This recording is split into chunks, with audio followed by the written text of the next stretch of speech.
welcome to Vanderbilt football, babe.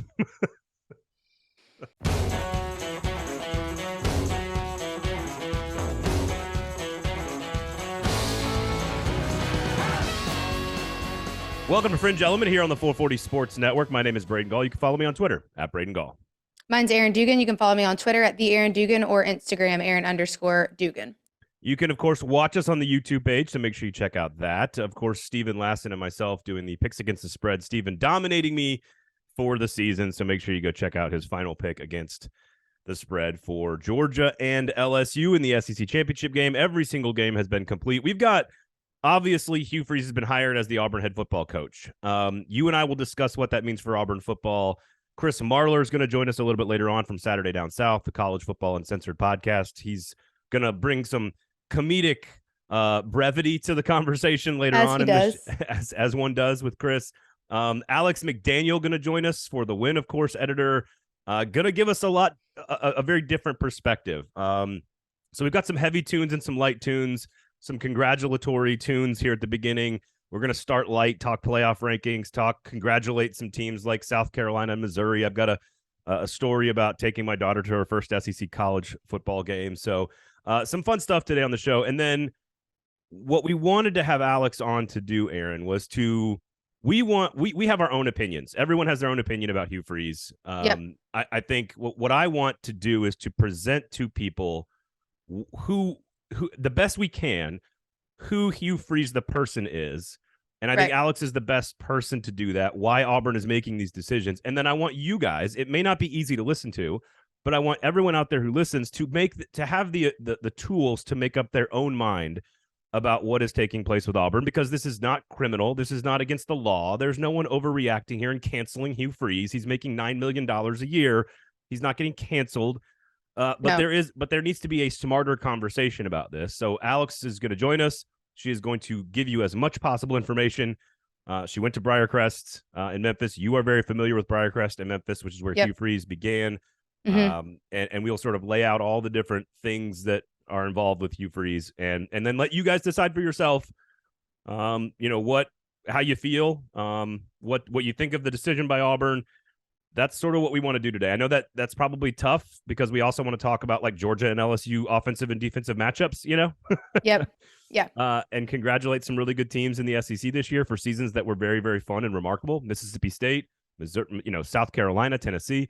But also there's a whole conversation to be had about Hugh Freeze. So it is its own thing. And it's not to try to just suck the life out of an Auburn fan base who is just wants so badly to be back to where they're used to being as a football program. We're not trying to fun suck, just try to lay it all out there, like you said, and not in a cancel culture way, just in a here's what we know and you think what you will way. Yeah. And he made like $4 million a year at Liberty. So if that's getting canceled, sign me up, dude.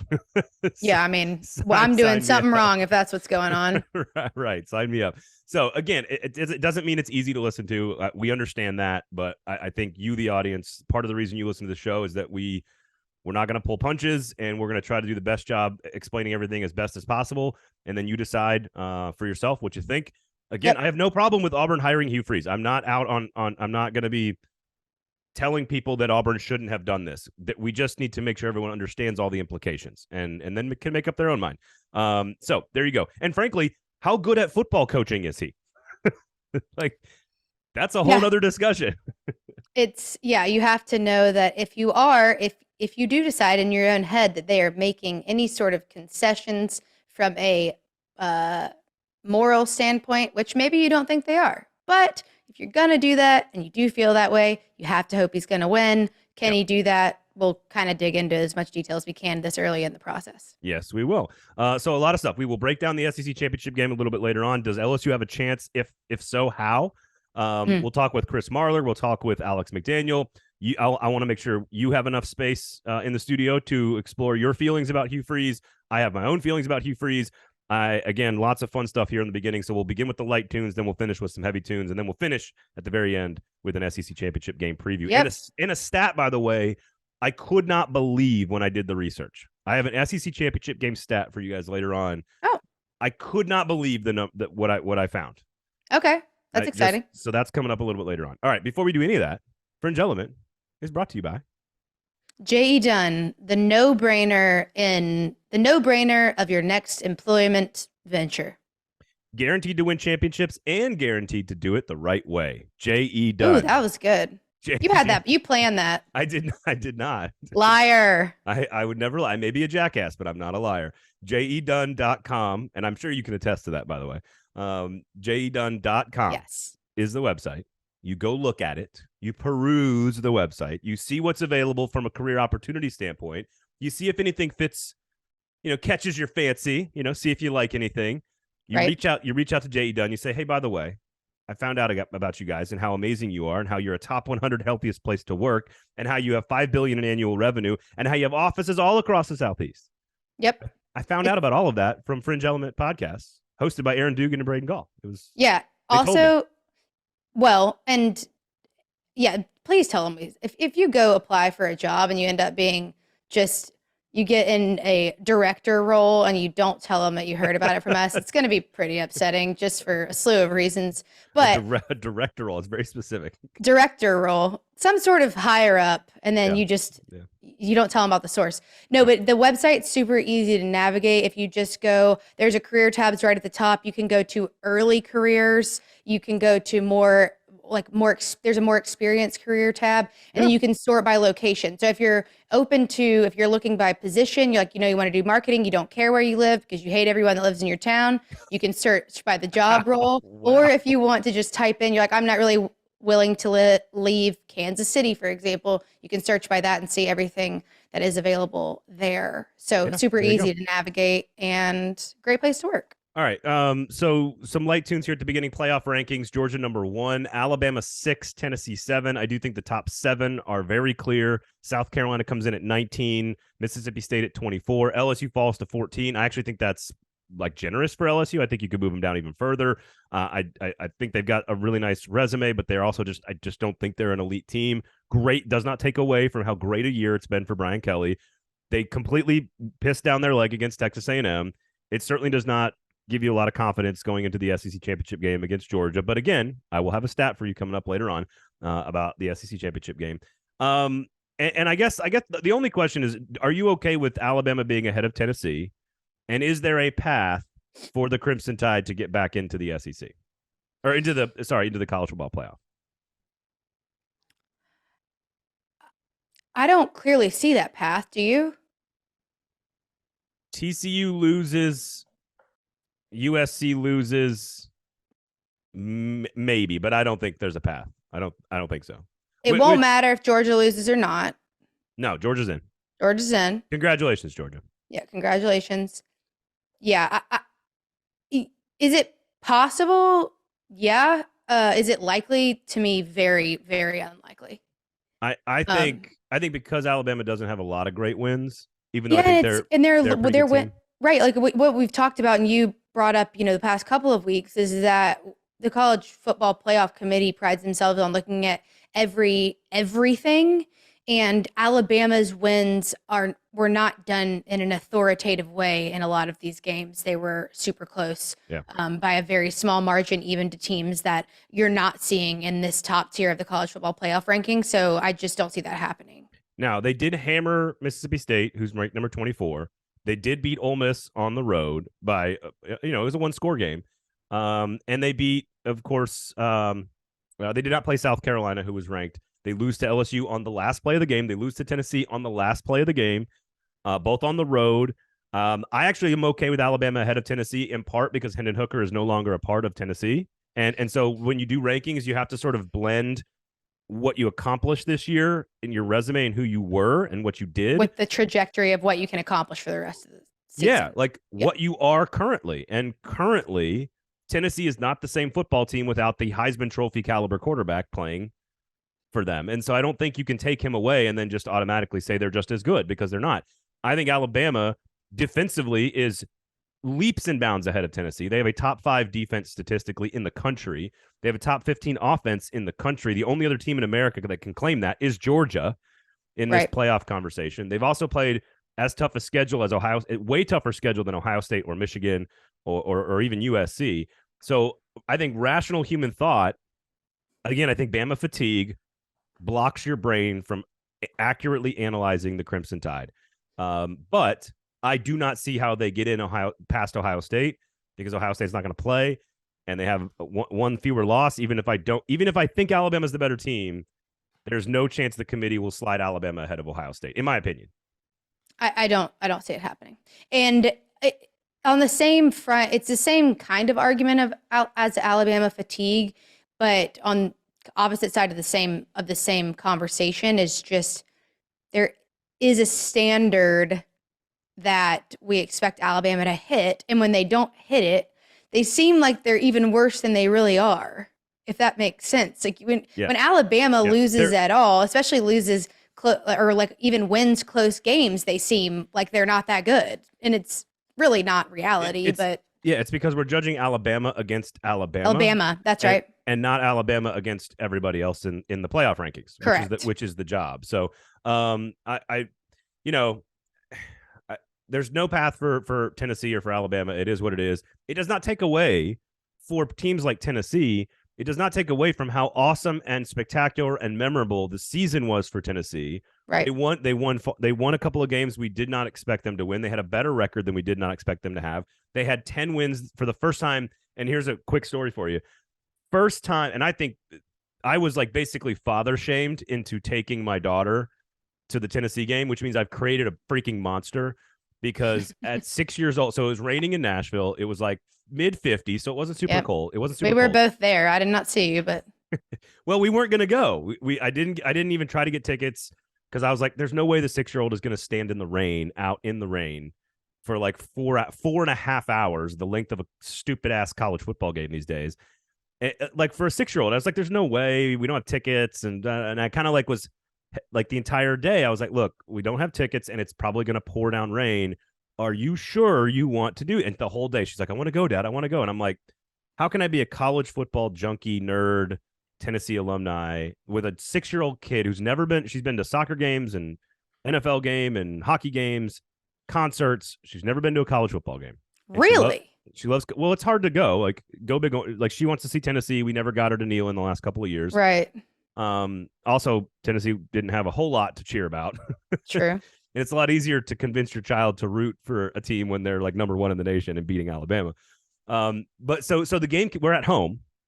My wife and my 2 daughters, who's a little younger, who has no interest in going to the game, the little one. Right. The game kicks off. It's pouring down rain. The game kicks off, and she has a meltdown. Like, and not, really? In the living room, not the like. Y'all are still at home, and it kicks home. off. Okay. It kicks off, and she has a meltdown, and it's different than I've ever heard her cry before. It is not like I broke a bone, my sister just punched me in the face, and I fell down the steps kind of cry. You know that kind of cry as a parent. And if you're a parent, you know what I'm talking about. Oh shit, something's wrong. I need to go check on him. Right. Right. Like someone's in pain. Then there's like the whiny, whimper, pouty cry, I didn't get my way thing, which is just like completely just a regular kid thing to do, but it's just so obnoxious and annoying. And I'm like, sweetie, you're going to be fine. It wasn't one of those either. This was genuine sorrow and disappointment in me as a father. Oh, shit. And it was, she started doing it. It was different than we'd ever heard. And my wife immediately, we both look at each other, like over the top of her, crying on, like I'm hugging her, and I'm like, it's okay, it's okay.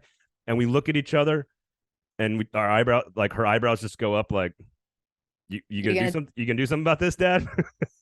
That's awesome. And my eyebrows go up too, and I'm like, oh shit, we're gonna go. Kind of have to. We get in the truck, we drive the 8 minutes, the 10 minutes it takes to get to West End. Right. I get a free parking spot on West End Avenue in front of the Holiday Inn, which is next door to this. I'm 100 yards from the stadium. How did you do that? I don't know. We walk up to the gate. There's a couple walking out. First people I ask, hey, you got any extras? She goes, yeah, here you go. She emails them to me. We walk in for free. We sit on the 35-yard line, 15 rows up. She makes it for the entire second and third quarters in the rain, having a great really impressive, actually. Having a big old time, loves the whole deal. Eventually in the fourth quarter, she's like, okay, I'm kind of cold. Can we go home? And we finally go home. Gets her Sour Patch Kids. I get my beer. We have a great time. My favorite moment, though, so I delivered as a father, being shamed. But my favorite moment, and I saved this one for you. Okay. After about the third, fourth, or fifth touchdown, I'm not really sure which one. Okay. She looks around because she's like asking all questions, like, what's the V on the field stand for, Dad? And she's like, she loves the bands, and she's asking all these questions, right? She finally looks, she's like looking around in awe, basically the entire day, which is really cool, entire night. Mm-hmm. But she looks at me about midway through the third quarter. Tennessee scores, and they go up like 35-0. And she looks at me, and she's been singing Rocky Top the whole time. Loves it. And she goes, Dad, there's a lot of orange people in here. Oh, God. And I said, welcome to Vanderbilt football, babe. I'm sorry. Damn. It's so tough. It is so tough. Like, how real is that? It is. And honestly, here's the thing. Marin does not know yet. It could have been worse. It really could have. Honestly, the ratio, I've seen it. I've seen it worse. Yeah, it was not as bad as it could have been. Well, I say all of that story just to say, like, college football is a part of our families. It's a part of our lives. SEC football is a part of our lives. And it was really cool for me to be able to take my daughter to her very first SEC game, and for it to be the game where Tennessee wins 10 games for the first time since I was in college. Damn, that is crazy. In 2003, I thought there was some synergy there. I thought there was some like bookending of a cool story. And I think we all have that moment where we went to our first game, or you tell the story about going to Memphis games with your family. Like we all have that.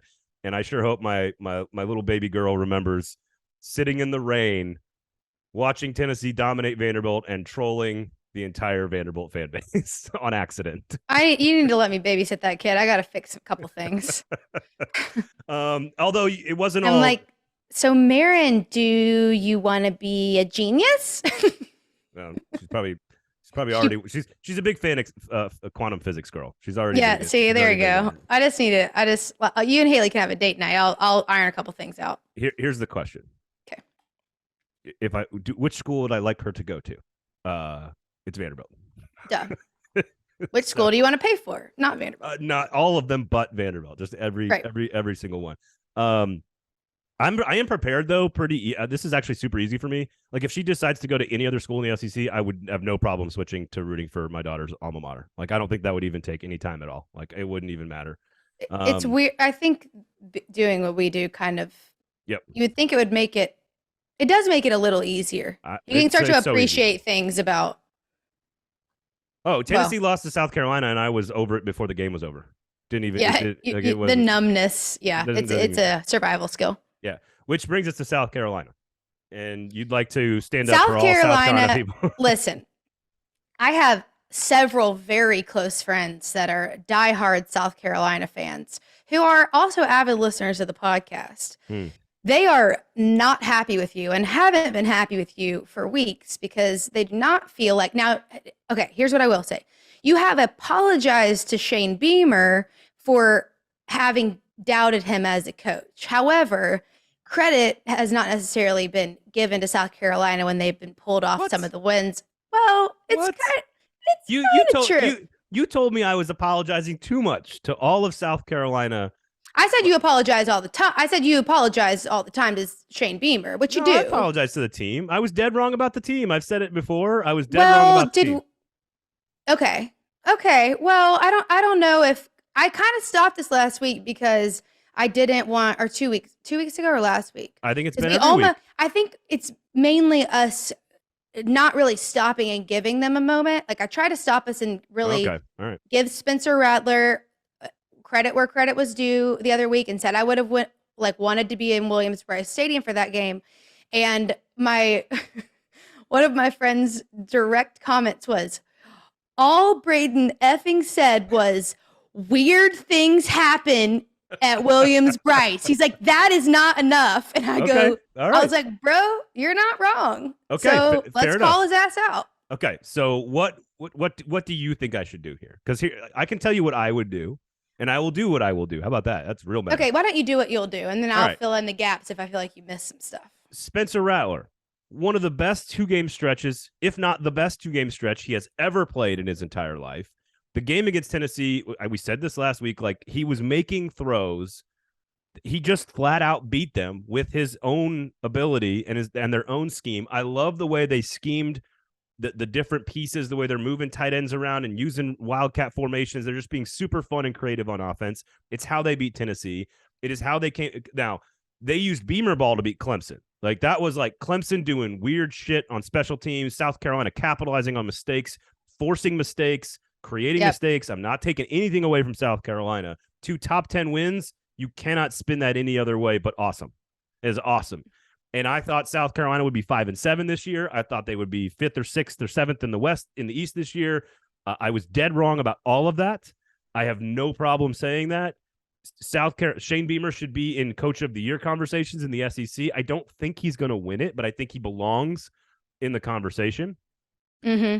And all of that was stuff I did not think would happen. And none of us really did. To end Clemson's record, 41 home game winning streak, to beat them for the first time in forever, to destroy Tennessee the way they did, to do it all at, and this past weekend on the road, like there is no other thing to say but congratulations. Great coaching job, great team effort. The players played their best games. Like I cannot say any more positive things about South Carolina and how wrong I was about that than I am doing right now. That's going to feel good to them, I bet.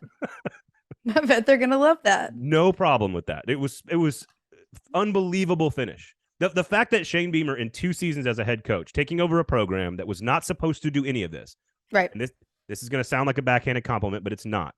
South Carolina as a program is not normally beating Florida, Auburn, Texas A&M, Clemson, and Tennessee in a 2-year span. And by the way, on the road against the best Kentucky, era of football that we've ever seen. He has beaten all of these teams in 2 years, and no coach has accomplished what Shane Beamer has accomplished in their first 2 years. And he did it coming off of a program that needed to be rebuilt. And he's got all these wins now over all these quote unquote better programs. And there's nothing else to be said about it. Like I think that should hold people over for a second. Also, all the teams that what you just named about their accomplishments and who they've picked, like who they've beaten, picked off, and all those teams you just named. There's only a couple teams that we can think of, especially in this conference, that can do that. And it's Georgia and Alabama, traditionally over the course of the last few years. So that's an accomplishment in and of itself, especially and then with the matchup being what it was, it's Clemson, the pressure there, what Clemson had hanging in the balance and what South Carolina was able to do, even despite that. And then just South Carolina being able to, in this game specifically, rally from behind, which is not something that they've always been able to do in recent years, and to not throw the towel in. I think what the hard thing was, and this is not poking anything at South Carolina, is just I wanted this to be real for everyone in Columbia and all the Gamecocks fans. But as we watched this happen over the course of the season, I kept hoping the wheels wouldn't fall off, but thinking they might. And it's just what they've been able to pull off. It just keeps happening. So at a certain point, you're like, you are what you do, and they're doing it. And so you are that. But to be honest, though, they also were their worst self the week before the Tennessee game. That's not untrue. The worst version of South Carolina football in 2022 was the Florida game. That's true. And that happened right before Tennessee. So it's not, again, and there's also other context. When you say all these things about Shane Beamer, immediately people are like, well, it's the most disappointing Texas A&M team of all time. Florida was firing Dan Mullen. Brian Harsin was trying to be fired by Auburn. Kentucky didn't have Will Levis. Like, you can add all this context, or you can just say, look, you beat a top 10 Clemson, who also is down this year, but you beat a top 10 Clemson on the road. You beat a top 10 Tennessee, who's way up this year. You beat a Kentucky program that's experiencing, the best football of the modern era of Kentucky football. Yep. But the point, like, to me, I just step back from all that context and just say, how many times does South Carolina, the program, whether Spurrier's coaching or, whoever, how many times does South Carolina, the program, have a collection of wins over a 2-year span, in particular a coach's first 2 years, that include all of these national championship caliber programs that are largely ahead of the South Carolina on the pecking order? And that's all I mean by that, is that they have won those games and you cannot take anything away from that program and the job Shane Beamer has done in 2 years. Congratulations. There you go. No matter who's down and no matter what's happening week to week with a certain team, who's out, who's down, it's the repetition of being able to rinse and repeat and do this week after week, with the exception of Florida in this last little, run. And that in and of itself in the SEC is hard to do. Congratulations to Missouri, man. Bowl eligibility for Eli Drinkowitz, 6-6, a win over Arkansas. The way they did it, if they just beat Auburn, they have a winning record. If they just make a field goal or don't fumble at the goal line, they are 7-5, and they have a winning record, which would be way over what expectations were for Missouri. The defense was fixed this year, making the change at coordinator. Like a really, really good season for Missouri and Eli Drinkowitz. Yep, I like seeing Missouri do well. I think that they are, like we've talked about before, trying to build a program on sound moral ground and good fundamentals, and trying to kind of do what the Mark Stoops thing. And I like that style of college football coaching, and I am always happy to see Eli Drinkwitz do well. We're going to have a lot of conversations in the offseason about sustainability for programs like South Carolina and Tennessee. Kentucky's going to be an interesting one. They dominate Louisville. That's a really impressive win. It sort of changes the way we feel about this Kentucky team in 2022. Right. But Will Levis is going to go. He's going to be gone. They're going to have another big hole to fill. And what Kentucky looks like next year is going to be very interesting, especially considering Stoops also got the big raise and the big extension. Congratulations to Mississippi State, my bull puppies, on the win in the Egg Bowl. We'll talk to Alex McDaniel about the Egg Bowl as well. Sorry, Alex, for the loss.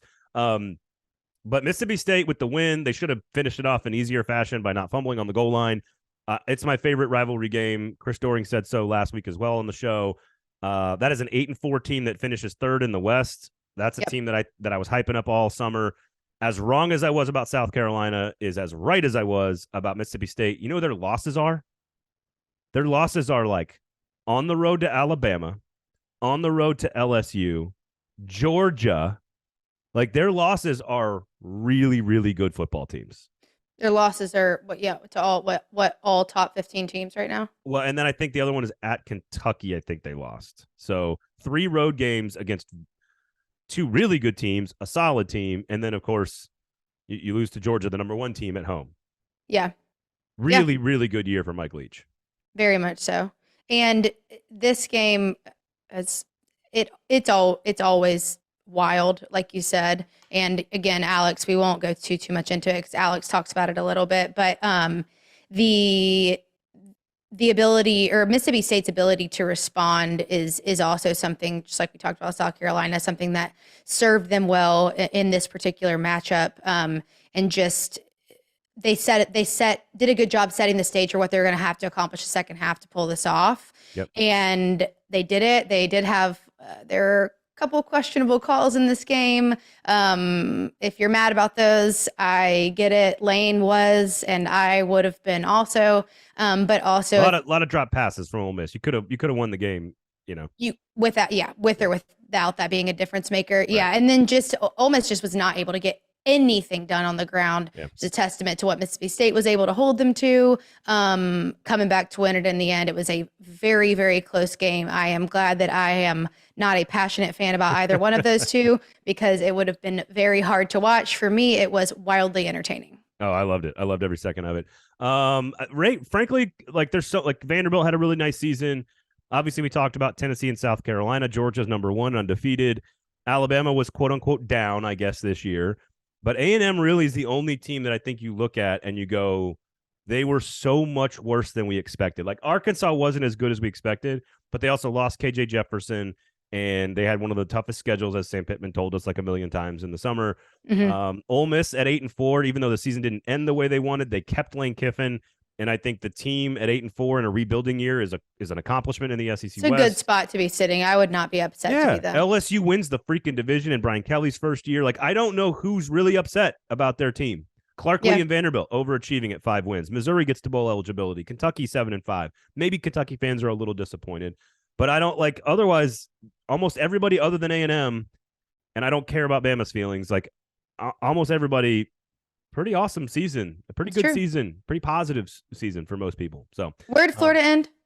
Oh, that's right. 6-6, But they're probably not stoked, but they're still in a rebuilding period, and they've got talent there. It won't take them too much longer, I don't think. We should have mentioned that was also a great game. Friday night, like they made the big comeback to Florida State.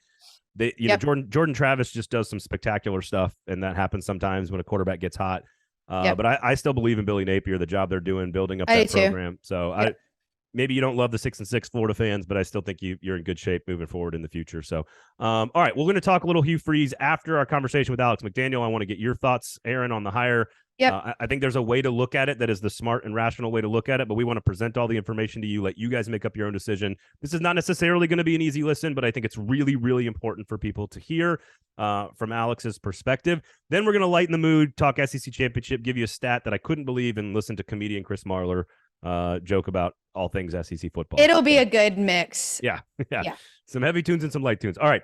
Go to J.E. Dunn, by the way, as well. Here was our conversation with For the Wins editor Alex McDaniel. Alex, good to have you back on the show. How are you? Happy holidays. I'm good. How are you? Thank you for having me, by the way. Well, we are doing wonderful. Better now, of course, that you're here.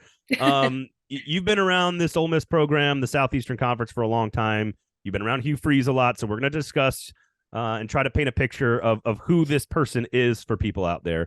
But first of all, Thursday night, I'm sitting down with my dad. I'm having a glass of whiskey after, the kids are downstairs watching movies and everybody's relaxed. And I put on the Egg Bowl, of course, one of my favorite parts of the Thanksgiving holiday. It does not disappoint.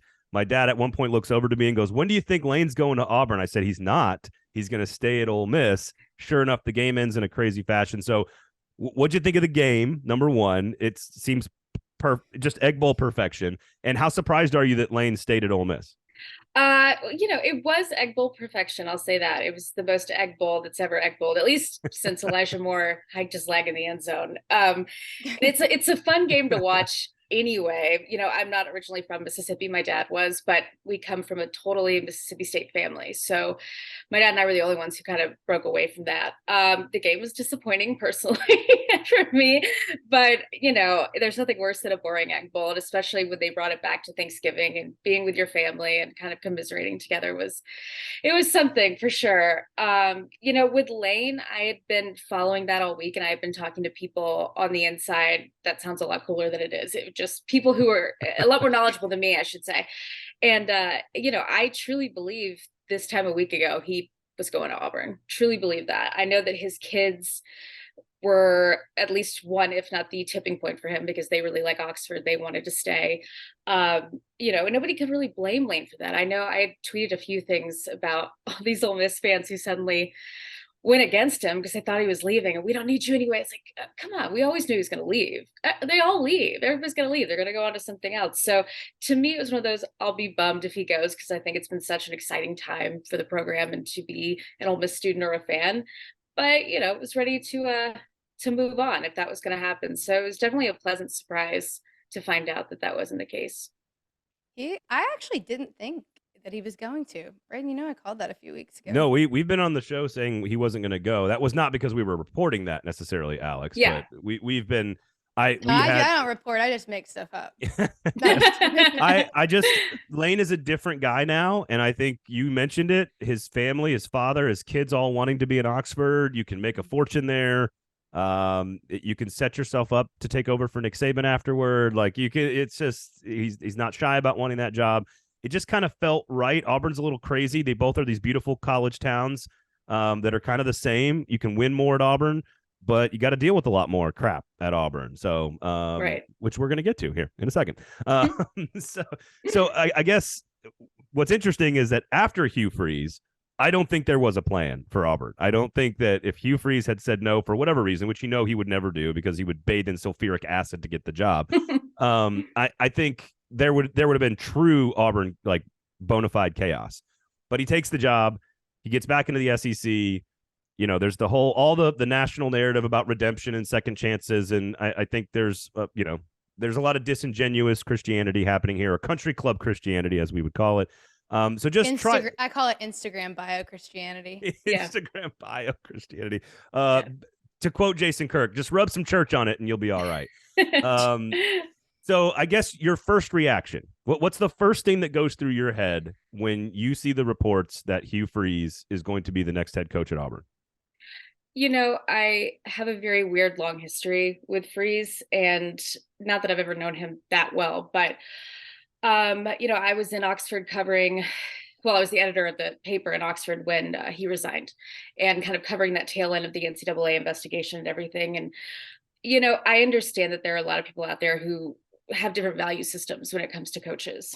And there are some people who would say a man who cheats on his wife has no business being in charge of young people. That's fine. Say what you want.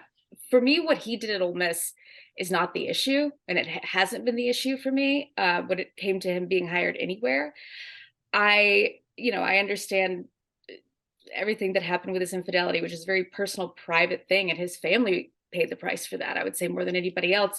But at the same time, it was a private matter. It didn't affect his job. The only tie to the job is that he used his cell phone to do it, allegedly. But there wasn't any impropriety as far as that was concerned.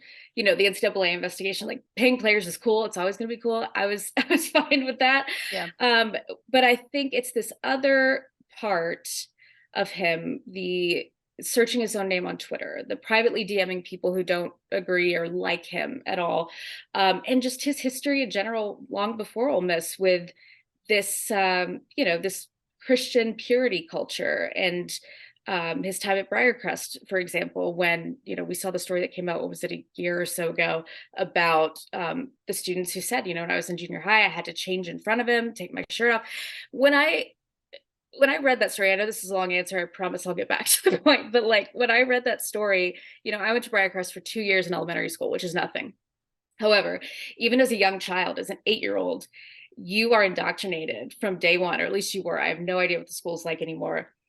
You just learn to be ashamed. And that's what I've always said. Like, if you're a woman, you know that your body's a problem. The way that they police your clothing. I mean, there was one day in class, I walked in, and I mean, this was the 90s. I was wearing like a matching little pink flower shorts and shirt set. It was not inappropriate. It was very much within the dress code.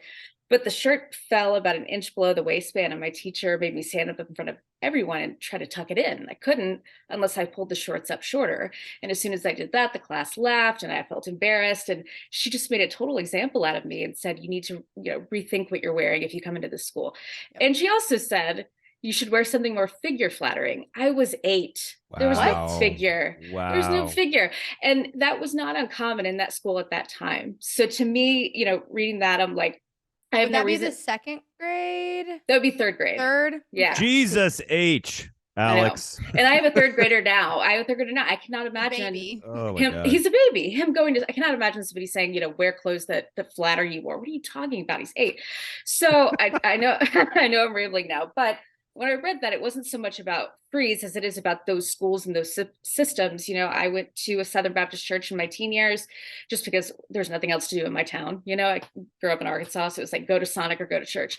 And that entire culture, from everything I've read about liberty and everything I'm continuing to read about liberty, is pretty much the same. So if you're a person brought up in that, you already have this idea that women are something to be controlled, something to be policed, that they don't deserve as much privacy, they don't deserve as much consideration, because the end goal is always, this mission of Pinterest Christianity, or what you call it, Instagram bio Christianity. Yeah. So, and to me, the most disturbing thing, and something I've talked about a lot, is he repeatedly DM'd a sexual assault victim who went to Liberty not even a year ago, within the past year, repeated DMs to her because she called out his boss, and rightly did. He was over Baylor. He had to resign in disgrace and went to Liberty. And he repeatedly reached out to this woman. To me, that is the most egregious thing, and I realize everything else, and especially the stuff he did at Ole Miss, that matters to a lot of people. And it's not that it doesn't matter, but we're talking about a man who's going to be the highest paid employee at a public university. He is responsible, just like the rest of the leaders are responsible, for providing a safe environment for women, period. And it's not a coincidence, I think, that a week ago, USA Today released an investigation of all the universities that had handed over data about Title IX and how they handle sexual misconduct. 6 universities didn't answer. Top of the list was Auburn. So you're telling me you're going to bring in a leader who already has a terrible history with handling this. It's heartbreaking. It's heartbreaking to see it. And it's not that I don't think it's about forgiveness or second chances or redemption. I think everybody's deserving of that. the fact that it wasn't addressed in the press conference yesterday, it wasn't until last night, I believe it was Chris Lowe who reported he finally asked him about the DMs. To me, I don't understand how Auburn could sit there and say, you know, this was the best fit. We believe he's going to be the best leader for this university. You still have a responsibility to everybody tied to that university. So I'm, you know, pretty disgusted by it.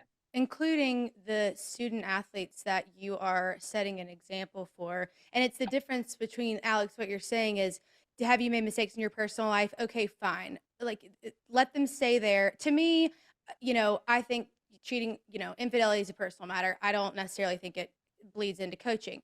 Mhm. When you are going out of your way to try to tell someone to shut up that's had their own experiences, and that person's a female, and then you're now in charge of a 100 or more 18 to 22, 23-year-old males who are that's already a very delicate group, because in order to be a successful collegiate athlete, oftentimes it does come with an ego. So it's really an art to make sure that these guys have the confidence that they need to play on the platform and the level that they're playing without being entitled. And so to have somebody in that position that is trying to tell people to be quiet, especially females, to me, I agree with you, is super dangerous. And it's not that I think it's necessarily malicious. Again, I go back to him kind of coming up in this culture, and just anybody who's come up in Southern Right. Christian purity culture. And I'm not making excuses for him, but That's not his intent, maybe, but sure. But at the same I thought Baby Billy put on a great performance on Tuesday. I couldn't even watch it. Like the Jimmy Swaggart, I couldn't do it. Like, it was too, in the crying, and Yep. you know, the fact that John Cohen didn't take any questions is just laughable to me. If you're going to make the call, if you're going to do it and own up to it and tell us why you did it. And I can tell you why they did it: because they wanted to. That's it, because they wanted to. And really what it comes down to is, it's not so much that Freeze himself is the problem. The problem is that I don't have a single woman in my life, close family, friend, coworker, nothing, who hasn't been groped or grabbed or poked or prodded or hugged when she didn't want to be hugged, or kissed when she wanted to be kissed, or raped. This isn't a rare thing. This isn't something that, oh, maybe it'll happen, maybe it won't. I promise you, things are happening at Auburn, like they're happening at every university. And the question is, are the systems in place to protect these people? And do we have the right people in place who are going to advocate for them and continue to protect those people and make sure they get the justice they deserve? Right. So to me, and again, part of this conversation was to try to portray who he is, because I think there's plenty of football risk involved in this as well. Just on the football field, there's plenty of risk in whether or not he's good enough. You hire Urban Meyer, he may be a worse person than Hugh Freeze, but at least you're going to win a national championship. And if you're Auburn, just be honest with us. Don't talk to us like we're 3-year-olds, and just say, look, we didn't actually talk to the victim. We didn't do as thorough a vetting process as we claimed to. And the thing that matters most to us is winning football games, because this isn't sexual assault on campus is not a Auburn problem. Like, again, LSU is just still in trouble for covering up this stuff. We've got long track records of history across every conference in America. It's not even an SEC problem about this issue. And so for me, I want to make sure it's very clear. Like, I don't think this is about criminal behavior or Hugh Freeze not getting a second chance or any of this stuff. It is about a 25-year pattern of behavior that is a little freaking creepy. Like, it's just a little weird. And it's okay for us to have a middle ground conversation where I don't think he should be put in prison. Sure.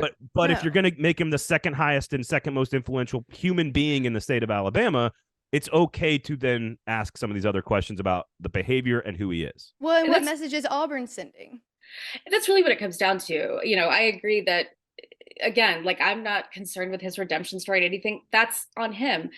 I'm upset that they're not approaching it, that they're not speaking about it transparently. Why can't he say, I did send those DMs, and here's why I know it's wrong, and say, I shouldn't have intimidated a sexual assault victim, I didn't know, or whatever his answer is. And then John Cohen should answer for it too. We knew this. We take this very seriously. We will continue to take it seriously. Just own it.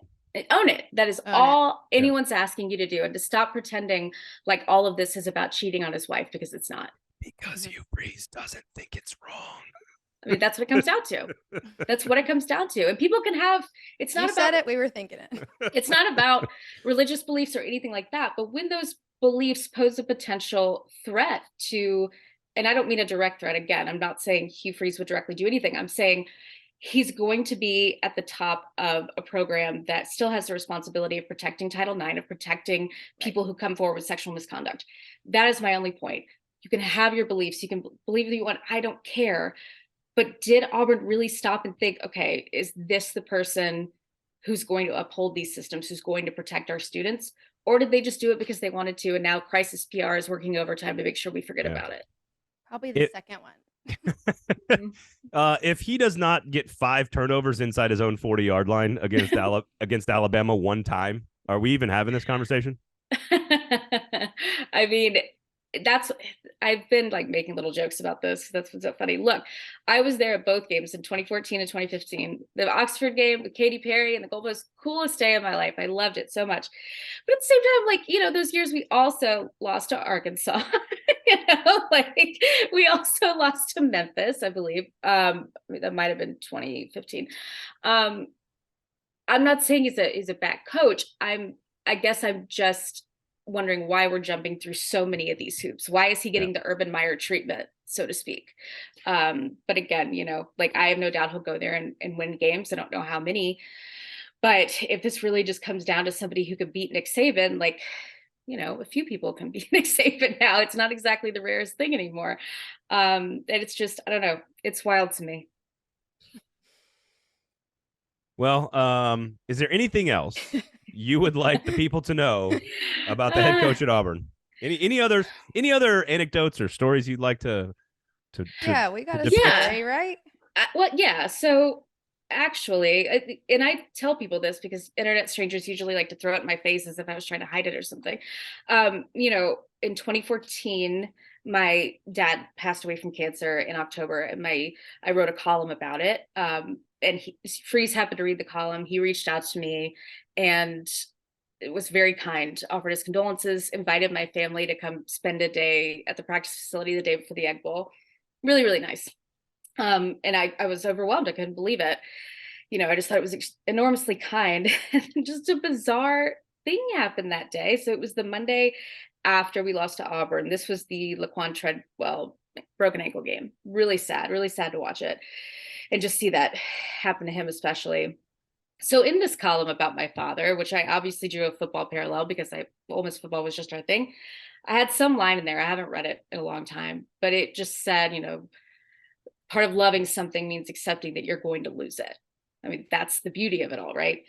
And that day, I guess during the Monday press conference, somebody said to me, like, hey, this sounds like the thing you just wrote. And I'm like, what are you talking about? And I looked, and Hugh had like quoted that in context of like talking about Auburn and talking about a football team. Was saying, like, I don't know if he was trying to draw a parallel there, like I sort of did in my column, but it just sort of happened and there was no mention of anything. Not that I wanted credit for it. I just thought, what a strange thing to read, this very personal thing that someone wrote and then use it, you know, in your press availability, essentially, to describe a loss without even mentioning where you heard it or why it matters or anything, you know. But I don't want to minimize, like, he has done good things. Like, all people have done good things, you know. I don't think he's a villain in that regard, but you know, I've also been on the other end of that, where one time I wrote a story, literally just wrote a story about him going to the airport and interviewing at A&M, and he was wearing an Ole Miss backpack.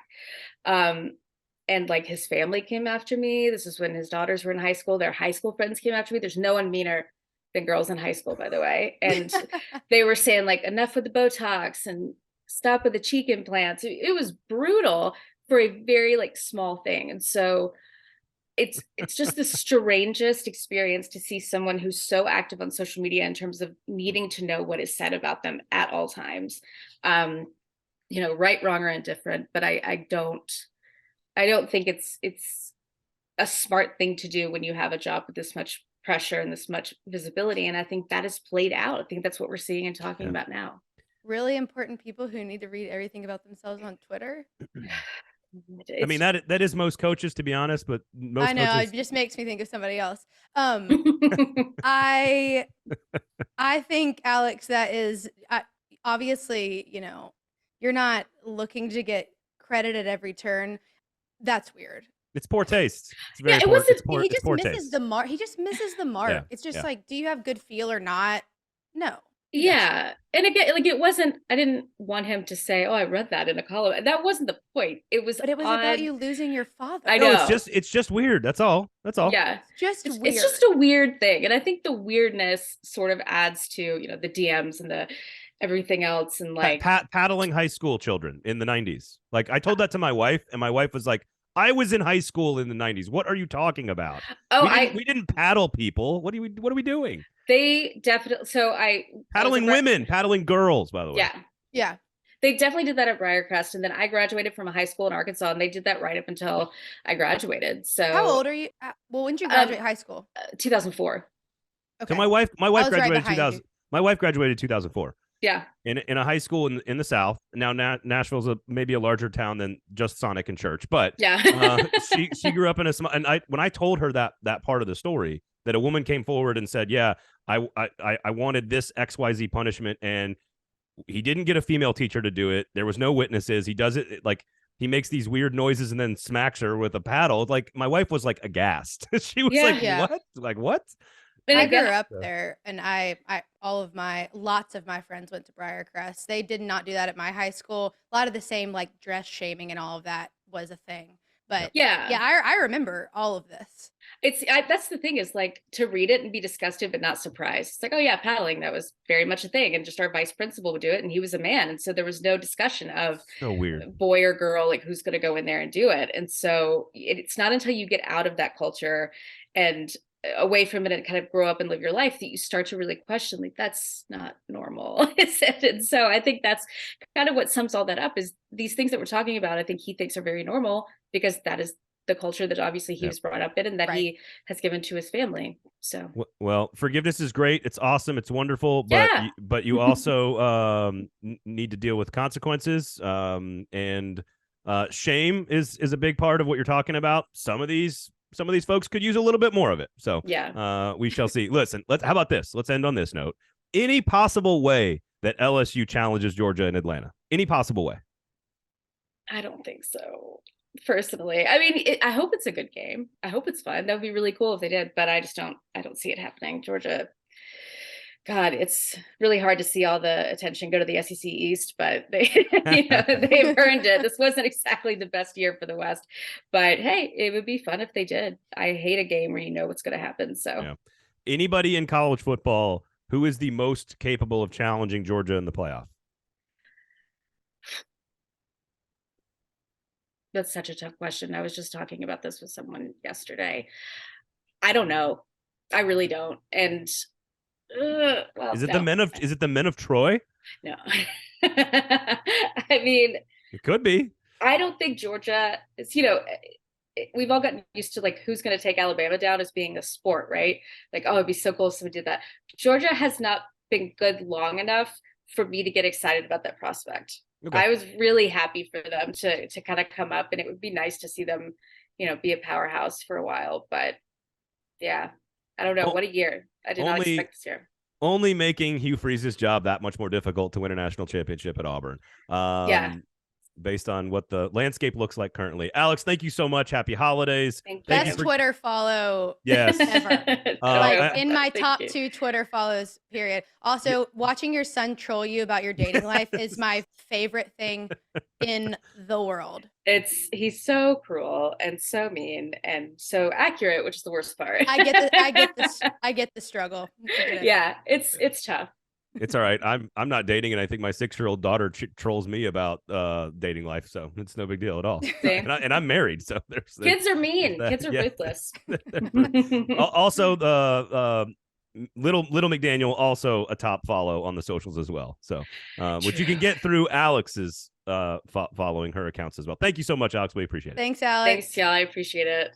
Bye.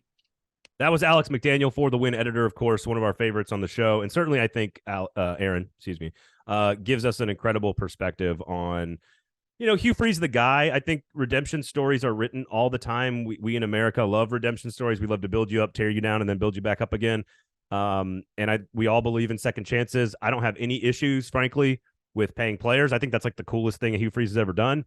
I have no issue with, using escorts is illegal, but it's not my business what a man and a woman decide, or anybody in their marriage decide how they want to act and how to function. That's not my business. I don't really give a shit. I got too many other things to care about that. And frankly, victimless crimes, if you want it, like if you're all about American sort of freedom and individualism, like I'm all about everything being allowed in this country and just like putting warning labels on everything and then regulating it so that we can do all the things we need to do and want to do and we're going to do anyway. And again, if you want to use an escort in your private life, like I just don't give a shit. It's not my business. Does it reflect poorly on your character? Maybe, unless you and your wife have an agreement. Like, again, who cares? It's going to be hard to explain to people later, probably. Well, but it's not our place to decide. No, it's not. I don't. Yeah, I don't care. I do think Alex lays it out well, and we don't need to rehash all the details of like this 25-year pattern of very interesting, bizarre, weird, creepy behavior.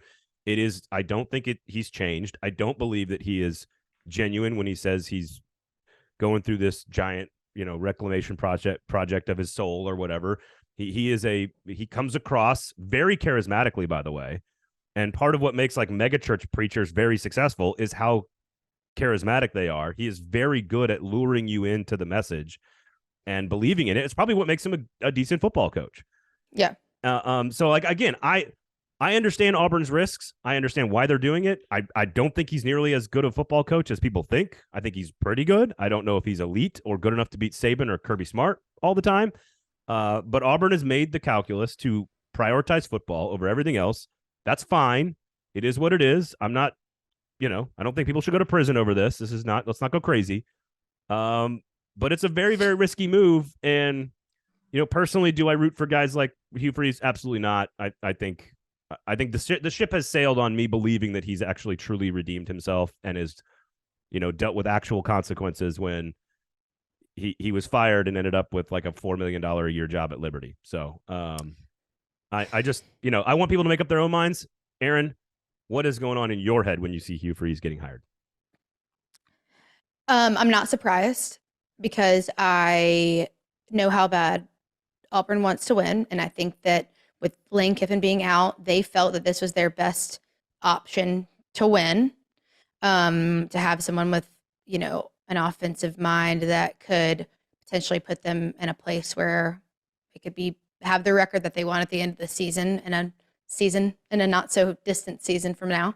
I'm going to speak about it from working inside an athletic department, I think. And then I'm also a female, but I'll speak about it from working inside a program. We look at these games, and this is a huge industry. Collegiate athletics it is a millions and millions and hundreds of millions of dollars a year in revenue. But these are children. If you talk to an 18, 19-year-old and you're not watching them on a screen, you will realize how young these kids really are if you're not around them all the time, or if you don't have an 18 or 19-year-old or haven't had one. 3/4 of every college football roster cannot buy a beer legally in this country. Yes, that's correct. So we could argue about that, by the way. Yeah. They probably should be allowed, but whatever. Yeah, that's for a different day. So what you're doing, it's the message to me. Again, like what you said, is it's not that he should be canceled necessarily. It's not that he should be prosecuted or be sent threats or be, just have hate mail coming in his, mailbox every day. It's just Auburn. Well, wouldn't hate it. I wouldn't either. It's the message is what Alex said, that the DMs of taking someone who's had a direct experience and has been exploited or has been harassed in a certain way, or has been a victim of sexual assault, and messaging that person and saying that your experience or what you experienced is not as valid as what I think about this person, even though I have not had that experience, because it can happen to males and females. In this particular situation, I don't think Hugh Freeze would have been a victim of this of the same sexual assault or harassment that this girl was. So he's saying, my opinion of this man is more valid than yours, and you don't have a right to spread that, even though you're the one that experienced it. What you're doing as Auburn when you make a hire is you're sending a message that okay, that the behavior's okay, that it's okay. Yeah, and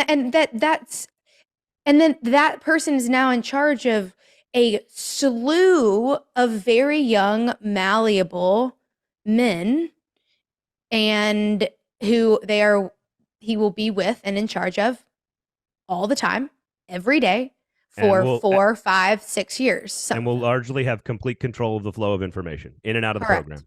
Correct. And also, who is setting an example, and I have sat through many a Title IX meeting. We had 2 every single year of exactly how we handle things, of being, you are a mandatory reporter. If somebody comes to you, this is what you do.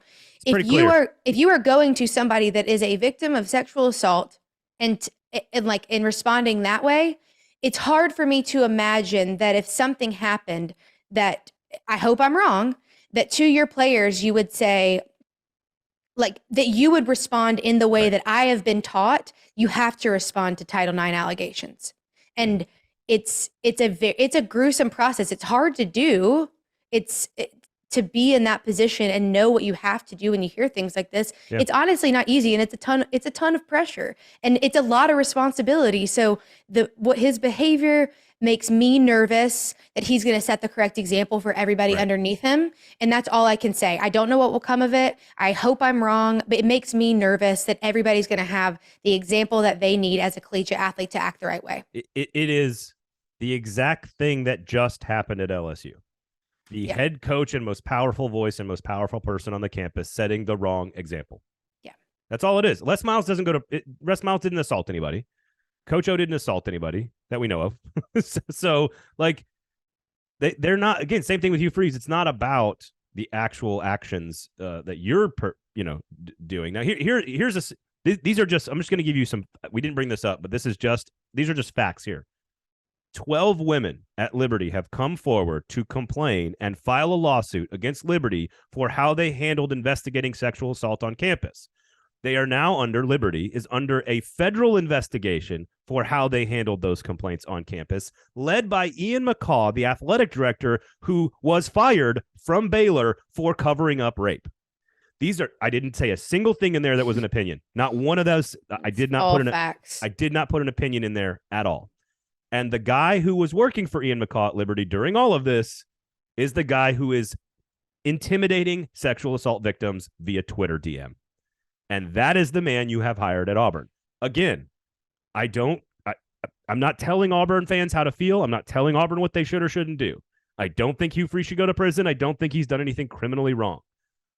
But this is a major problem on college campuses across the country. And to suggest that there is not a 20-plus year pattern of very questionable decision-making and behavior from this particular man to give him complete autonomy and authority over an SEC program is extremely risky. And if it's Urban Meyer and you're guaranteed a national championship, even then, cynically, I might understand it a little bit more. Hugh Freeze, I cannot find a quarterback that he's recruited and developed. Bo Wallace did not get better over 3 years. Mm-hmm. Ole Miss teams, over the 5 years he was the coach, threw 74 interceptions in 5 years. Yep. He lost, as Alex pointed out, they got destroyed by Arkansas. They got destroyed by New Mexico State last week. He had 3 losing records in the SEC. He is a good coach. There is nothing about his resume that says he is an elite coach, that he is all of a sudden going to automatically guarantee you victories over Nick Saban and Kirby Smart. And the calculus Auburn has done here is that all of that risk off the field and all of that risk on the field is worth it because we think we can beat Alabama and Georgia. We'll find out. We will. We'll find out. I mean, it might be, the risk. But just own it, as we said during the interview. Just own that that's what you've done. Just come out and say it, and nobody will get angry with you. Like, that's my number one pet peeve is, like, if you want to be, I don't think it's smart. So if you don't want to be smart, that's fine. But don't treat us like we're not smart. because Right, we know what's going on. So if Vanderbilt. if y'all want to make a dumb decision, that what I think is not super intelligent, that's on you. But don't talk to us like we don't know what's actually happening. Just give it to us straight. Here's the other thing. Here's a nugget I'll give you guys. I was told this by someone close to the Auburn situation, that if Hugh Freeze did not work out, I think I'm paraphrasing here, but basically we have no clue what we would have done. So it shows you kind of how desperate they were as well. And we know how desperate Hugh was to get back in. I mean, he was gagging for it. Okay. Let's be honest. Like he wanted this job so badly. Like he's wanted back in the SEC so badly, like just without a question. I mean, so he's probably, I think karma's sending a interesting message to you right now. I don't totally get it, but that was a pep rally. That was a performance. All the questions by the media at the press conference were not all that impressive. There was a couple of good ones. Joseph Goodman, friend of the pod, asked a really good one about second chances. It's not a surprise, by the way, that the 3 questions that did not make it onto the microphone were Joseph Goodman follow-ups to the second chances. Those 3 questions did not make it on the microphone. And I have it on good authority that Jimmy Sexton, the power broker that makes all these decisions for the agencies behind the scenes, was about to come out of his chair and murder Joseph Goodman for continuing to ask follow-ups during the press conference. Tom Green, also a friend of the pod, asked a good question. But by and large, John Cohen didn't take any questions at all, the athletic director, even though his statement about thoroughly vetting the process was kind of factually untrue. He didn't even talk to the victim that Hugh Freeze DM'd. So again, it's just a mess. And it's not again, I'm trying to maintain some semblance of balance here, which is, look, this is your choice, Auburn, but you better go into it eyes wide open. That's it. Yep. They're making it. You have made your bed. You're going to have to lay in it. Yep. And I think they're going to win some games. I think he's going to do a pretty good job, but Gus Malzahn got fired for going 8-4, 9-3 every year. And if that's what Hugh Freeze delivers, that ain't going to be good enough. And it sure as hell ain't worth the risk. So we'll see. Can't argue with you there. We'll see what happens. All right, let's lighten the mood a bit. How about, right? Let's do it. Let's lighten the mood a little bit. Chris Marler going to join us. Before we do that, of course, Fringe Element is brought to you by J.E. Dunn. Your turn. jedunn.com, a website that will change your life forever. That's right. If you want an employer or a company and a group of people around you to care as much about your career and your success and your productivity as you do about it, check them out. jedunn.com, man. Top 100 healthiest place to work in America. There are a gazillion places to work in this country, and I know we've said this to you over and over again, but think about what it would take to become a top 100 healthiest place to work in American business. Like that's a pretty, it's an accomplishment. That's a pretty cool accomplishment. $5 billion in annual revenue. So they ain't going anywhere. All right. No, I think you're pretty solid. You're pretty set. Yeah. Offices all across the Southeast. It does not matter. You do not need. There are 228 pages of open jobs.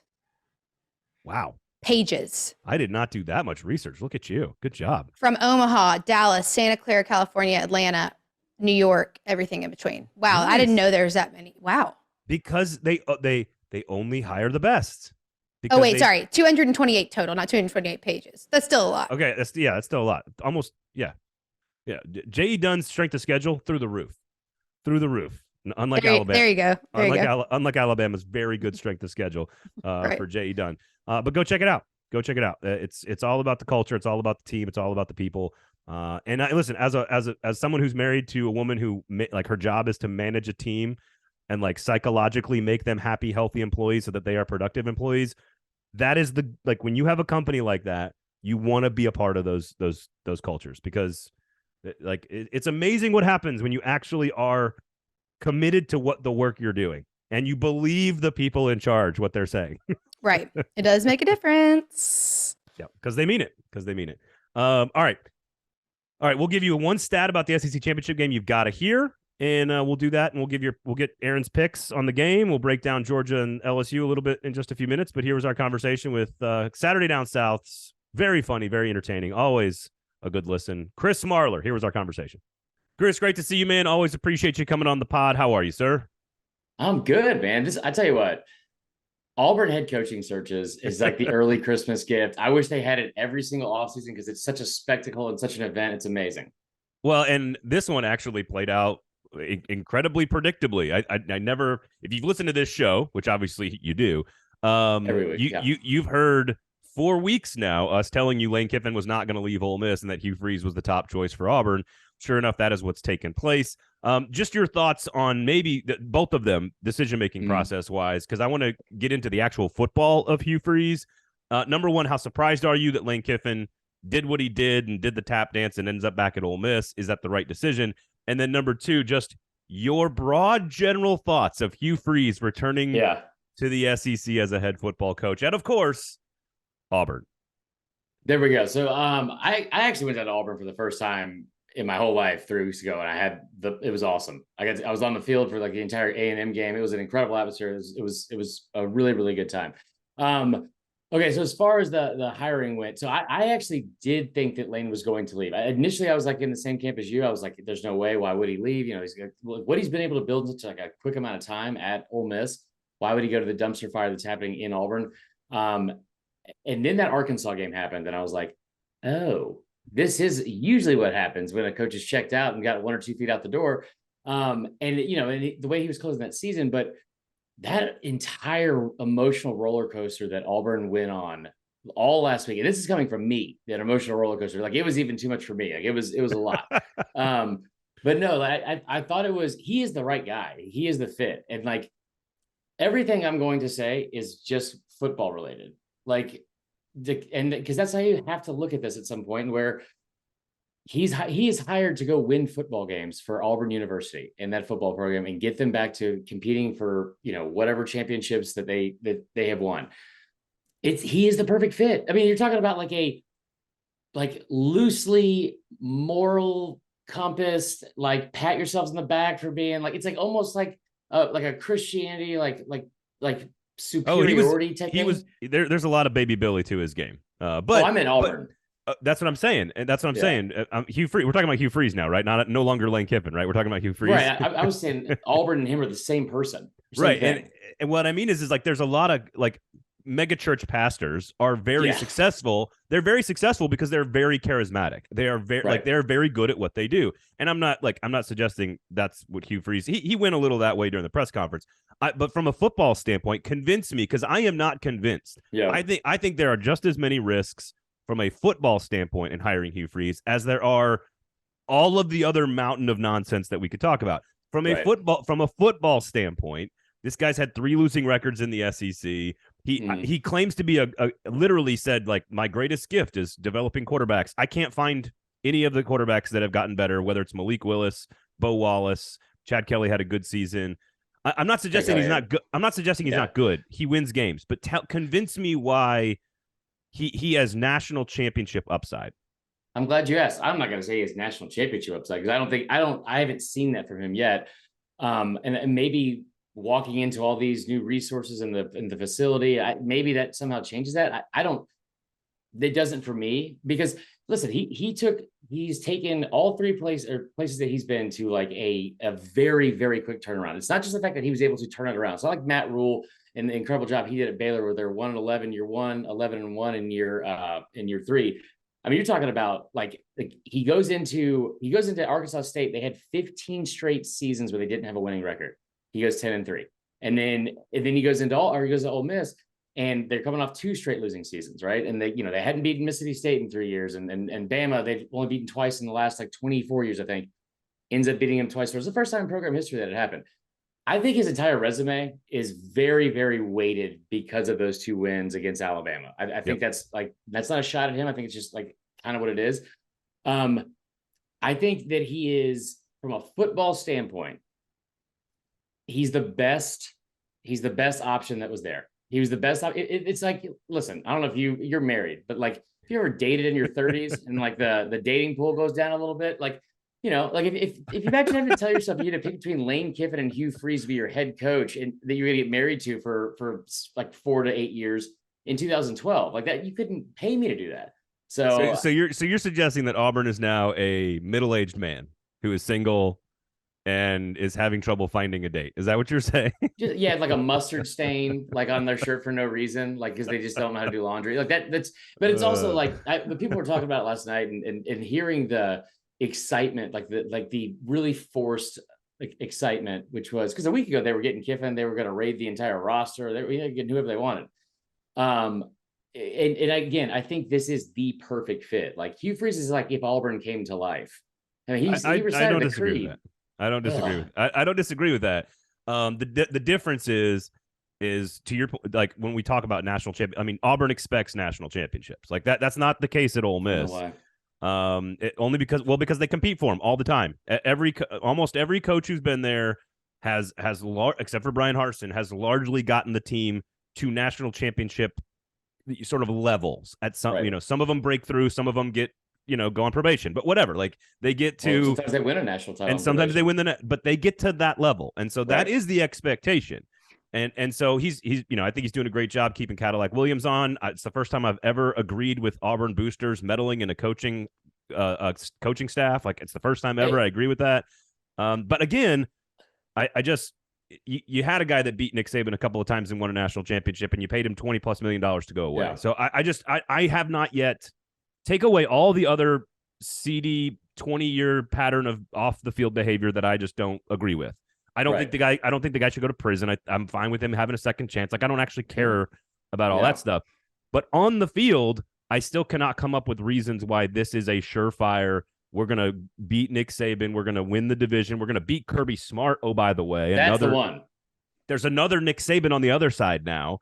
Yeah. So I that's to me the risk here, and that's what doesn't make sense to me is the risk on the field, and then you package it with the risk off the field. So I don't know. So you have more faith in him than I do, apparently. But the risk off the field is worse, I think, than the risk on the field. And I also think that like I'm not going to get into like what he did. I don't agree with it. I don't condone it. And like but like more than anything for me, the theater of this entire thing is incredible because like in the same calendar year, Auburn made up a story about infidelity and marriage, like, like Brian Harsin cheating on his wife to try and force him out. And then 11 months later, they hired someone that actually did it. And I'm not going to get on this. I don't even know where you find hookers in Oxford. So that's just, that's a whole other Florida.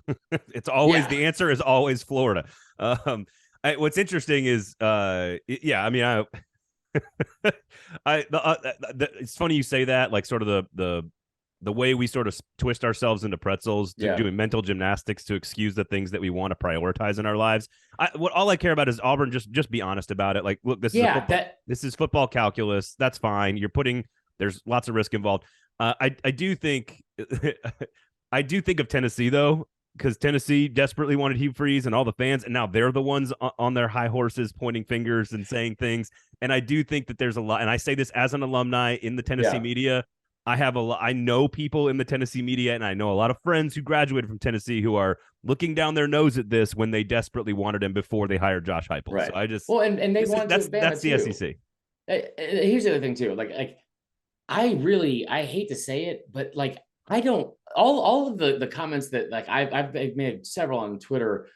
No part of it's coming from like a moral standpoint. It is strictly because it is hilarious to watch this unfold because you're watching people that have told you they were like in the last couple of months they were all behind Harsin. That was their coach. That was Coach Brian, and then they wanted him gone, and then they wanted Deion, and like all of this it's so funny to watch Auburn do this to themselves. Yeah, over and then pretend and over and over again. And the real comeback story, last thing, is Jimmy Rain. It's not it's not Hugh Freeze. The fact that he's able to come back. It's funny, like, and you're a comedian, so maybe I should ask you this. And again, I want to talk SEC championship game, and I want to talk Georgia, and I want to talk actual football here. But there's so many good jokes, and I am not qualified to make them. You're more qualified than me, but I can like see the different comedians I want to make the jokes. Like the pool boy joke has to be a Cat Williams joke.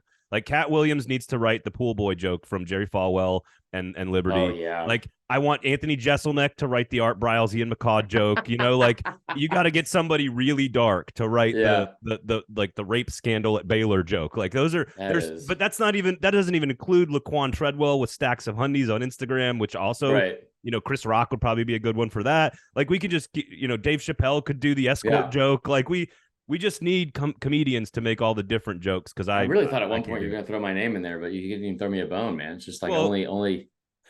You make it all SEC football. Those other guys don't know anything about the SEC. So, all right, Georgia LSU. We've seen this game, man. It's really bizarre. It's only 2 times in 30 years of this game has it ever been within 3 points as a score. This is generally a blowout. We have a huge spread with Georgia and LSU. Is that real? Yes, 2 times in 30 years has it ever been within 3 points. Only 7 times has it ever been a 1-score game. Like it is not a close football game normally. And the last time it was within 3 was 1997. So in 94 before that. So it's actually been over 30. That's crazy. Yes. And so like a lot of times there's 2 teams vying for national championship spots too. Yeah. Obviously not the case this year. Make the case for LSU to just keep it close. No, I won't. There's just that's not anything. It's Brian Kelly's done a tremendous job, but Georgia's the best team in the country. They're the best program in the country. And like Kirby is the best coach in the country right now. And one thing that Georgia's been able to do the last 2 years, and this is not like a conspiracy theory, and this is not a knock on them at all, because I promise, they've done such a really good job of managing the big picture of everything, like the whole season, where you don't show a lot of things early. Like you don't show your hand, like some of your offensive weapons and what you can do. And that SC championship game last year, their first touchdown to I think Bama punted them down to the 6-yard line. I remember looking over to my buddy. I was like, all right, just don't give up a 94-yard drive. And Monken just goes 6 plays, 94 yards. They have so their potential and what they're capable of doing is scary. But LSU, on the other hand, I just don't see what they are going to line up and do offensively to this Georgia team. And, the defense can play inspired, but there's only one Harold Perkins. They've played good at times, but there's also the Tennessee game that we saw. I don't think that they're going to be able to run the football like they did against Bama against Georgia, because no one will do that against Georgia. And I don't think the way Jaden Daniels played last week and also against Arkansas gives me a lot of confidence that he's going to go up against the best defense in the country and keep it close. I think it's interesting to your point. I think you're exactly right that when Georgia plays up to its highest potential, there's nobody in America that comes close. Not Ohio State, not Michigan, not and probably not Alabama. Although I think Alabama might actually be the second best team in America. But let's not say that part out loud. What's interesting to me is, to your point, the only thing I can see is Ojolari and Perkins and that front 7, that front line in particular, just creating 4 Stetson Bennett turnovers and him playing the worst game of his entire life. And then, he throws it off a helmet and somebody picks sixes it. And all of a sudden last year. And all of a sudden it's 17-17 with 6 minutes to go. That's the only way I can see LSU even being in the game. Well, so I remember saying this about the Bama Georgia SC championship game a year ago, because I thought they would lose by 14 points. I remember going on to Feinbaum and being I'm going to mic drop Feinbaum and say Georgia will beat Bama by 14 points. And it was just the most ho-hum. Yep. We all think that. And I was like, oh, okay. And, and they were a really good team a year ago. I remember thinking in the offseason they might be somehow better just because of, even though they lost, they're more dangerous this year, especially if they could get healthy, because of all the weapons they have. It's scary what they have on offense. You said 17-17. I think the opposite here. I said this last year. You got to put Georgia in a place they haven't been all season, but also a place that they have been in the past and get into their psyche, which is when they don't play well in that building. No, it's true. I mean, aside from Oregon. Yeah, that was a good redemption story there. But I mean, they've sometimes the moment's been a little bit too big for him. And Kirby's got 4 road losses as a head coach at Georgia, all 4 against SEC West teams. All 4 were blowouts. He's 0-2 against LSU. Brian Kelly's a good coach. It would have to be Stetson Bennett having a meltdown, right? During the game. When you look at the teams that you were wrong about this year, just in general, I was dead wrong about South Carolina. Yeah, I thought I wasn't buying into the hype. I was thinking 5-7. I didn't see it from Spencer Rattler. Shane Beamer has made all of us kind of look silly for that. Is there a team that you feel was significantly different? I mean, Tennessee was better, but not by much. They were better by a game or 2. Right. I had LSU, significantly better, but not winning the West. Who was the biggest surprise in terms of long-term, bigger picture, changing your opinion about where a program could be headed? This is like insignificant, but I love what Clark Lee has done with Vandy, because he could, like, we were talking about media days when all, like, we had to put these in. And if you remember, they always make us do this the very last day of media days. And I was very hungover trying to fill out this thing. And I don't know why. I was not responsible for that. Do not blame me. That was not your that. fault. I was convinced, though. I had convinced myself that, like, Brian Harsin was kind of like there's no way he was going to make the same mistakes that he did in year one, like not handing off to Tank on 4th and 1 against South Carolina. Like surely he won't blow like this kind of lead, against Mississippi State. Like, there's just no way he will close the season even worse. And I was kind of right and wrong, because he didn't get a chance to, because he just did it at the beginning of the year. I convinced myself that they would finish, I think, 5th. And I remember making the list, and I was like, I know Mississippi State's going to be better. Ole Miss will be up there. I didn't think A&M would be that great, but I had LSU dead last in the SEC West. Oh, and I remember writing it in, and I was like, I was like surprised to see it there. I was like, because I just didn't know where to put them. And, they had to get everyone for the transfer portal and Brian Kelly coming in. That's not to toot my own horn, but I was like, maybe like one of the only like handful of things I was wrong about this year. I had Mississippi State and LSU at 3 and 4, so I felt pretty good about those two. But I was wrong about Ole Miss. I had them under 7 wins. I was wrong about South Carolina. So I guess maybe a better question is, whose opinion, which coach and which program has your opinion changed the most dramatically through the course of this 2022 season? It might be Shane Beamer. Maybe it seems like it's such a cop out. I think I always thought Brian Kelly was vastly underrated, and like his entire resume, it seemed like it was just that 2012 national championship for SEC fans. I will say, I think that Mark Stoops, that is we all love him. He's great. But I think that the ceiling at Kentucky is like very, very low in general. And he has done an incredible job of getting to 2 10-win seasons in a 4-year span. But like, you saw how many things had to work like together for that to happen. Because you lose the OC, you lose 3 offensive linemen. Even with like all their best recruiting class they ever had, they were. I saw this coming, but they were bad, and I think Stoops did a pretty bad job at putting them in situations to win, and that kind of concerned me. I do agree that even as Stoops does this between 7 and 10 wins for the next 10 years, I do think that he's just hit the cap. He's hit the ceiling on what Kentucky football could and should be, and that's kind of a compliment to him, but also a backhanded compliment to the program, of course. Do you think their fans know that though? Like, do you think that they're going to accept that, because they got into it this year? That's interesting. I wondered about this with Lane Kiffin and Ole Miss, Arkansas with Sam Pittman. I mean, there's Mississippi State and Mike Leach. We could have these. South Carolina, Shane Beamer. Like, these are not programs that win 10 games every year. 8 and 4, man. They just aren't. And when they are good, they are between 7 and 10 wins. They jump up and they have that one big year with Bobby Petrino or Lane Kiffin or, Steve Spurrier. Like, again, guys that are historically pretty good. I don't know. I don't know what to make of some of those programs. How about this one? I've been saying this on the show for like 3 weeks now. I think Lane Kiffin, it's part of why I think Lane stayed, is that he's changed. I think Lane Kiffin is the guy to take over for Nick Saban. I think you give him 4 more years of winning football at Ole Miss. Yeah. I think he's, past history there, offensive success, SEC recruiting, ties. I think Saban would kind of give him the yeah. No, I think he definitely would. Approval. I would love it. Like, I think Kiffin came out and said that you'd have to be an idiot to take that job after Saban. Like, because you never want to be the guy after the guy. And I don't know. I think like younger Lane out, like in a heartbeat, he would have taken it. Right. I think he's kind of mature. I think he's grown up a little bit. And if he gets presented that opportunity, I don't think he would pass it up.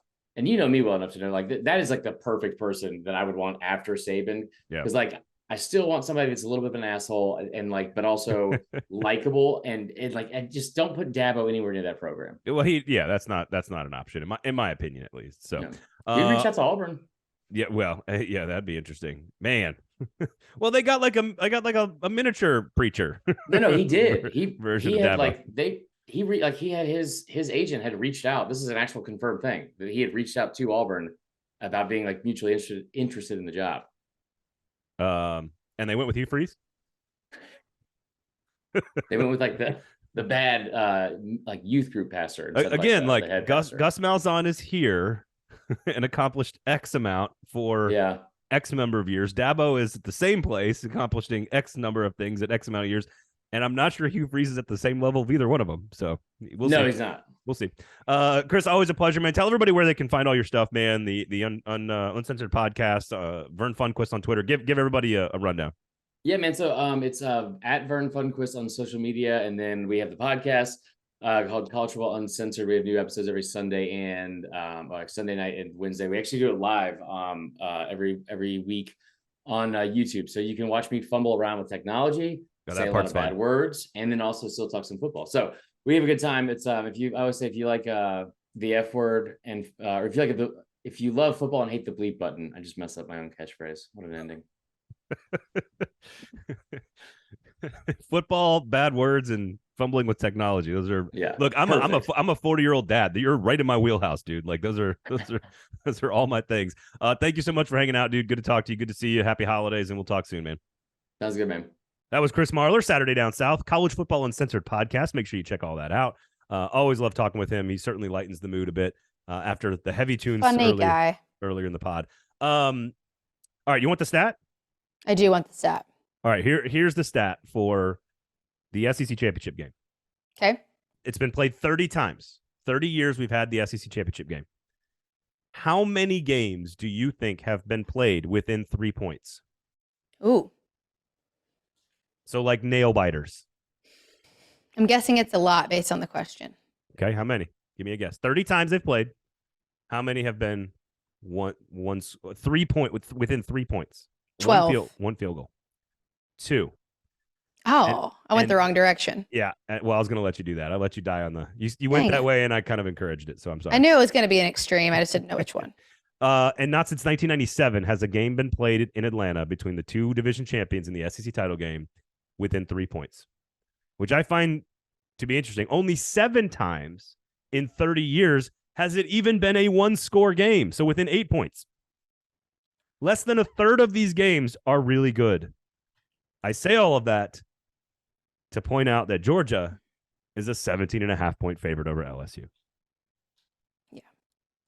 Well, so obviously, I have not been watching the SEC championship for 30 years because, well, I probably was in the room with it on. I just don't remember it. But, in recent years, there's been a pretty large divide between those teams at the very tip top or the Alabamas of the world and even the second best team. But sounds like it's been like that for almost the entire time this has existed. Yeah. I knew it had been the case recently, but the last 2 times it was a 3-point game or the only 2 times it's been 3 points, 1994, 1997. So like the third one and like the sixth one. There's been a couple, like one recently, I think it was the Kyle Trask, Florida Dan Mullen team that actually gave Alabama a run. That was a close game. There were a couple other, really close ones. I think you got the Aaron. Remember the Aaron Murray game where he throws the pass in 2012. Yep. And he gets tackled on the goal line. That was, I believe, a 4-point game. 2018 was a 7-point game. And sometimes these are 2 teams that are national championship caliber good. Mm-hmm. Like the Florida Bama teams in 08 and 09 were both undefeated going into those games. There was no playoff, of course, at that time. But 07, Tennessee Tennessee lost to LSU 21-14. That was a 7-point game. That's it. Like otherwise, since 97, we've had 4 close games. It's wild. It's not a close game. And are we making No, go ahead, finish. Well, it's all the build up to this game, which is how on earth is LSU going to make it a close game? I think Vegas is, well, as they often are, but there's a lot of times I'll see the spread or line and I'm like, I don't know. I think that might be a little bit generous or large. I think they're right on it at 17.5. I'm doubtful that LSU is going to be able to do what they would need to do is I just don't think that they're going to be able to get things going on the ground against Georgia the way that they would need to be able to put up points and keep it close. I mean, you have to be able to do both when you're playing a team that's the caliber of what Georgia is right now. Yep. And we've seen teams that are not Georgia that have held LSU to an embarrassingly low amount of rushing yards over the course of the season. And I can't see this being different. And on the opposite side of that same equation, I think Georgia will be able to get things done on the ground. And as well as, I'm not saying that there won't be like hopefully an exciting amount of, a passing game on both sides, but I think what Georgia will be able to limit to LSU to, and what Georgia will be able to accomplish on the ground will keep this spread at least 17 or more. Yeah, and I said this again with Chris, like the only way I could see it working out for LSU is if Stetson Bennett just has the worst game of his starting career. He turns the ball over 3 or 4 times. Harold Perkins and BJ Ojolari in that defensive front just has an absolute feast, and they are in the backfield causing havoc the entire game. Otherwise, the way Georgia, and I think he also said this, like Georgia has done such a great job of evolving within the season to incorporate more weapons, to add new wrinkles to the offense, to develop more defensive pieces. Jalen Carter comes back against Tennessee, and all of a sudden their defense is different, even better.